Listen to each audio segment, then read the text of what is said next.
que más allá de que esta consulta y esta votación del día de hoy sea en un caso en particular, es en un caso general. Por eso digo que es un ejercicio democrático de todo el pueblo. Y si van con esa mentalidad o piensan que con esa mentalidad que ir a una casilla es por alguien en particular, pues no. Hay demasiados y demasiados temas que engloban esta consulta y demasiados individuos a los cuales podría aplicar a priori y a posteriori. ¿Qué me refiero con a priori? Bueno, pues todos los de antes, y a posteriori porque también fijaría un precedente de lo importante que es para el pueblo que se ejerza tal cual la ley sin impunidad y sin injusticia. Entonces ya se dieron cuenta que todo ese discurso barato de oh, que van a ir a votar para no sé qué, que son unos tal, por cual y tal, es nada más una manera de distraer del punto importante. Entonces concentremos voy a decir, nuestro razonamiento y nuestra mente, como siempre les digo, en el fondo y en la sustancia de las cosas o los conceptos, y dejemos la superficialidad, porque a final de cuentas no tienen nada que ver con lo que los superficiales están tratando de decir. Eso solamente es para manipular el discurso, lo cual es muy triste también que estén manipulando el discurso. ¿Por qué? Porque pues no, o sea, eso es algo injusto. Y bueno, pues a final de cuentas podríamos decir que muy poca difusión hubo por parte de la autoridad electoral sobre esta consulta. Yo creo que muy poca orientación. Hubiera sido increíble que de alguna manera la autoridad electoral hubiera sacado, así como de pronto salió lo de la sana distancia, que todo mundo, su sana distancia, que todo mundo hablaba porque era de una manera como didáctica, fácil de entender, aplicable, se viralizaba en redes. Creo que al INE le faltó haber sacado algún tipo de, vamos a decir, de ejecución de marketing y de publicidad, una estrategia que realmente captara toda la población lo que era esta consulta y de qué trataba, fuera de los dimes y diretes y los señalamientos y la agresividad, que eso no nos lleva a nada. Creo que es triste que sigamos inmersos en un estado de comunicación donde no se le habla al pueblo de una manera clara, cotidiana y contundente, sustentada y argumentada, y solamente se rebusca y se trata de confundir y manipular para que la población no pueda entender qué es y por qué debe o por qué no, o que tome su propia decisión, ¿no? Porque creo que aquí es algo muy individual. Pero si no te explican y te manipulan, pues es muy difícil que tomes una decisión objetiva. Entonces, pues creo que nos hace falta mucho más, mucho más, en el sentido de que la autoridad electoral, ese es mi punto de vista donde falló, no le metió nada de ganitas a la difusión, o sea, como que puso un sitio donde podías encontrar tu casilla, no hubo casi nada de difusión, y creo que tampoco lo hizo, vamos a decir de una manera atractivo, y me refiero a atractivo, no ir o no ir, atractivo que volteáramos a ver de qué trataba. Y por eso puse el ejemplo de la Susana a distancia, porque creo que gracias a ese tipo de íconos y de ejercicios cotidianos que los voltea a ver desde un niño hasta un adulto y que le puede parecer de alguna manera simpático, gracias a todo eso, eso se llama neuromarketing. Es que nos concentramos en algo, lo volteamos a ver y entonces nos interesa investigar. Aquí faltó todo eso. Entonces yo les recomiendo en general, en estrategias de comunicación, buscar mucho más el lenguaje coloquial, cotidiano, de una forma mucho más clara, explicada, y a veces apoyarse con este tipo de cosas, ¿no? Como pueden ser un cómic, una caricatura, un personaje al cual también volteas a ver, que a lo mejor se te hace extraño, pero lo quieres escuchar, o quieres saber qué dice, o de qué trata, o qué hace. Les falta mucho, yo diría, en general, y hablo en el mundo, el saber cómo conectar con las personas y cómo comunicarse. Pero pues es algo muy fácil. O sea, yo creo que si tú le preguntas a alguien, si esta es la mentalidad de cómo poder hacer este tipo de estrategias, si tú le preguntas a alguien de un tema que no conoce, vamos a decir a lo mejor de, ¿qué les gusta? Ah, se encuentra vamos a decir, un doctor con una actuaria. Y entonces el doctor le pregunta, oye, pues es que a mí me interesa saber más de la actuaría, porque tal y tal y tal y tal. Bueno, pues si la actuaria le empieza a explicar con números y fórmulas qué es la actuaría, va a ser un poco más difícil que hasta lo entienda y cuál es la razón de ser de la actuaría. No que si de alguna manera empieza por inducirlo hacia ella y a lo mejor lo hace de una forma chistosa y con ejemplos hasta cotidianos de tu vida diaria de cómo te sirve, pues entonces se podría entender entre la actuaria y el doctor y viceversa, el doctor en alguna especialidad, la actuaria. Pero si hacen todo esto de no dar información, de no hacerlo atractivo, lo digo la autoridad electoral, y luego encima de todo inhiben a quien sí quiere comunicarlo porque empezaron a poner sanciones de que no podía ser publicado en la jornada, que no podía esto, que no podía el otro, y encima salen los otros detractores con manipulaciones y hasta insultar a la población diciéndoles, no voy a terminar porque no tenemos la misma educación ni la misma, podríamos decir, respeto hacia los demás, yo no podría dirigirme de esa manera hacia mi prójimo porque pues es una falta de respeto y es increíble que un expresidente pueda decirle al mismo pueblo que son unos ¿no? Si no hacen lo que él dice. Entonces, vean nada más la diferencia del gran presidente que tenemos, el licenciado Andrés Manuel López Obrador, y la gran, vamos a decir, ejemplo de falta de educación, de falta de respeto a su pueblo y a su prójimo, de falta de inteligencia que tenemos de ese expresidente, ¿no? Que no tiene ni la mínima mesura de salir a decirles a un pueblo. Yo lo que digo, deberíamos estar más bien indignados hacia allá. Y hablo en general todos. Porque qué tal si alguien hasta del partido de donde era este hombre decidiera ir, que seguramente hay millones o cientos de miles, a votar hoy. ¿Por qué lo insultas? O sea, él tiene el mismo derecho que tú. Y sí, se lo digo a este expresidente que me parece una falta totalmente de ética y de respeto que él quiera manipular e inducir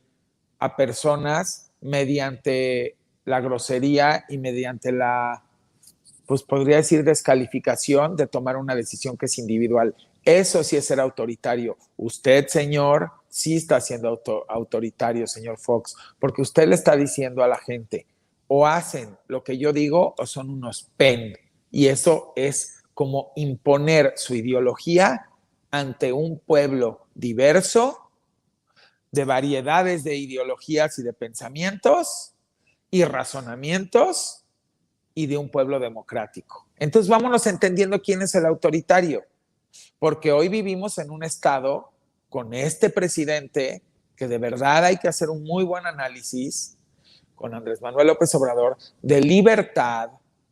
completa, de expresión, de tránsito, de lo que quieran ustedes llamarle, en un estado que se está buscando que sea de derechos también. Y hablando de Estado de Derechos, es que tengas tus derechos humanos bien respetados, que seas respetado tú como individuo, con tus gustos, con tus preferencias, siempre y cuando no infrinjas la ley y pases encima de alguien. Se está buscando que se termine la impunidad, que se termine la injusticia. De ahí es que vienen todas estas iniciativas que mucha gente también lo ha querido manipular. La iniciativa donde se pide también que el ministro Saldívar se quede porque con él se genera todo un cambio y toda una reforma en el sistema judicial y por eso se le quiere dar continuidad, no de la forma en la que lo manipulan los demás. Y por el otro lado, este decreto que está saliendo prácticamente esta semana, donde también se habla de poder dejar salir a esas personas que no tuvieron derecho a un juicio, que es un derecho, por eso hablo de un país de derechos, donde tú tienes el derecho a un juicio y en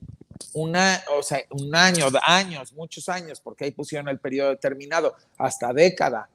completa, no te dieron un juicio, pues que tengas el derecho, siempre y cuando hayan sido delitos menores, porque también está acotado de esa manera, a poder salir. porque sigue habiendo muchísimas personas hoy en día en la cárcel que son inocentes y simplemente porque no tuvieron los medios o muchas veces no tuvieron ni la accesibilidad al idioma español por tener sus lenguas y sus idiomas, vamos a decirlo más bien lenguas étnicas, pues como debe de ser, pues eran engañados y a veces los obligaban hasta a firmar declaraciones que ni siquiera habían entendido. Hoy en día hay algunas asociaciones que se dedican a buscar defenderlos, pero con este gran decreto humanista del presidente y por supuesto del licenciado Alejandro Encinas y de la magistrada, ex magistrada, podríamos decir, Olga Sánchez Cordero, pues habla de un ejercicio humanista, progresista, de derechos, buscando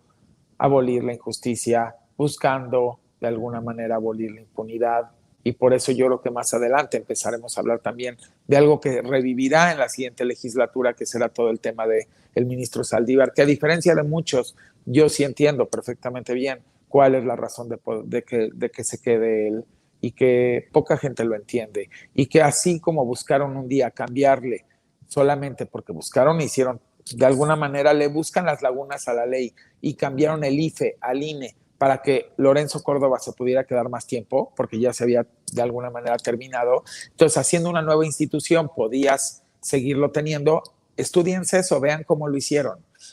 Les va a llamar la atención. ¿Por qué aquí que se quiere hacer con transparencia, sin buscar cambiarle el nombre a nada y sin buscar cambiarle nada a nada, sino más bien decir, es que esta es la voluntad y la explicación del por qué tanta molestia? O sea, no se entiende. Realmente no comprendo, no comprendo el golpeteo cuando son cosas muy lógicas. Por ejemplo, no comprendo el golpeteo también a nivel macroeconómico cuando yo vengo diciendo desde el año pasado, y aquí me preguntan muchísimo esto en las redes, que les dije que iba a contestar, que cómo le había hecho yo el año pasado para dar esta predicción económica. Ahí está el video, está en el Twitter, lo pueden buscar. En el peor momento de la pandemia yo les expliqué lo que iba a pasar en el 21, en el 22, en el 23, en el 24 y hasta el momento se ha cumplido a cabalidad y al pie de la letra macroeconómicamente en el país. Y no es que uno sea divino y no es que uno tenga una bola mágica, es que habemos algunos dedicados a ello, dedicado a las proyecciones, dedicado a analizar variables macro y microeconómicas, factores directos e indirectos, factores cíclicos y contracíclicos de las economías para poder entender qué es lo que va a suceder. Obviamente no somos videntes de los fenómenos naturales ni de los fenómenos de salud, pero si todo marcha cuando haces una proyección conforme al deber ser, se dan los números. Entonces no es magia, no es magia, todo tiene una razón de ser. Y por supuesto para esa persona tan inculta, y lejos de la realidad, que cree que la realidad de México es ir en un auto de su casa de Polanco al foro a grabar y del foro a grabar a su casa de Polanco y que desestima las remesas, que dice que no sabe por qué se le hace tanta fiesta a las remesas, que en lugar de ocupar sus deditos y su tecladito para agradecer a tantos y tantos mexicanos que se fueron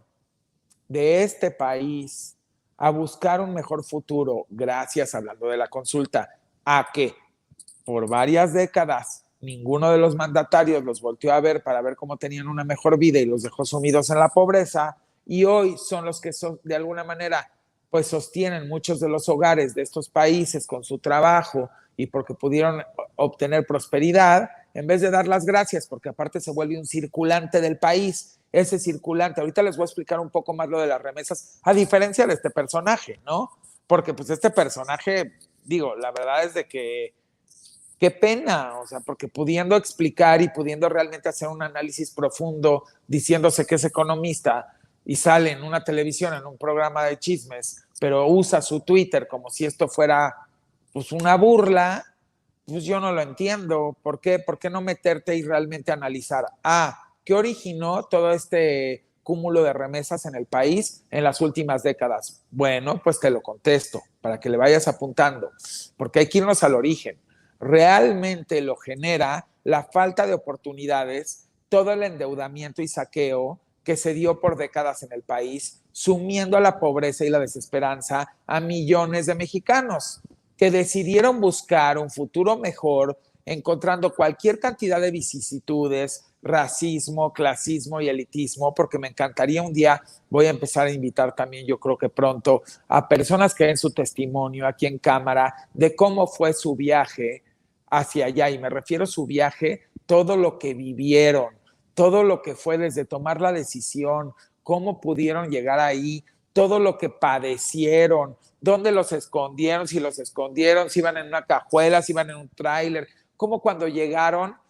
se encontraron muchas personas que los hicieron de menos, con actos, vuelvo a decir, racistas, clasistas, elitistas, que eran jornadas laborales en el campo que no tienen la menor idea, con la pizca y con tantas cosas que nos podrían platicar. Digo, como siempre se los he explicado, yo soy un ser humano que desde chiquito fui educado a vivir en la realidad, a platicar con todo mundo, a sensibilizarme y enterarme por lo que el prójimo padeció,